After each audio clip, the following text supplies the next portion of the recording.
இப்போ பார்த்தீங்கன்னா அந்த துலாம் ராசிக்கு தை மாத பலன் எப்படி இருக்கும் அப்படிங்கிறத பார்ப்போம்.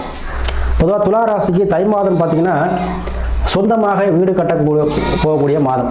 ஏன்னா ராசிநாதன் நாளில்.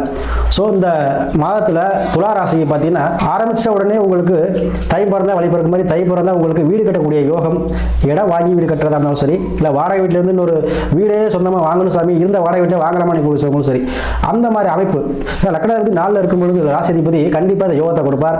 அதே மாதிரி செவ்வாய் உச்சம் பெற்றனால இடம் சார்ந்த பிரச்சனை, இடம் சார்ந்த உங்களுக்கு விஷயத்தில் ஏதாவது முட்டுக்கட்டை இருந்தாலும் சரி, இல்லை இடம் விற்கிறதுல பிரச்சனை இருந்தாலும் சரி, இல்லை இடத்துல வந்து நம்ம ஏதாச்சும் வந்து நம்ம விவசாயம் பண்ணலாமான்னு எதிர்பார்க்குறவங்களும் சரி, இந்த மாதிரி இடம் சார்ந்தது வீடு சார்ந்த விஷயங்கள் இந்த மாதத்தில் உங்களுக்கு கண்டிப்பாக ஈடேறும். சரிங்களா? அதே போல கவர்மெண்ட் சார்ந்த பிரச்சனை அப்படி இருக்கக்கூடியவங்களுக்கும் அந்த விஷயங்கள் வந்து சுமூகமாக முடியக்கூடிய அமைப்பாக இந்த மாதம் இருக்கு. ஏன்னா சூரியன் செவ்வாய் சேர்க்கைங்கிறது ராஜ கிரகங்கள். ஸோ உங்கள் நன்மைத்தான் செய்யும். அதே போல துளராசி அன்புகள் வெளிநாடு வெளிமாநிலம் செல்லக்கூடிய விரும்பக்கூடிய அன்பர்கள் அப்ளை பண்ணியிருக்கவங்க அவங்களுக்கு இந்த மாதம் வந்து வெளிநாடு போகக்கூடிய விசா ஐபி எல்லாம் இந்த மாதம் வரக்கூடிய அமைப்பாக இருக்கிறது. கண்டிப்பாக வெளிநாடு செல்றீங்க.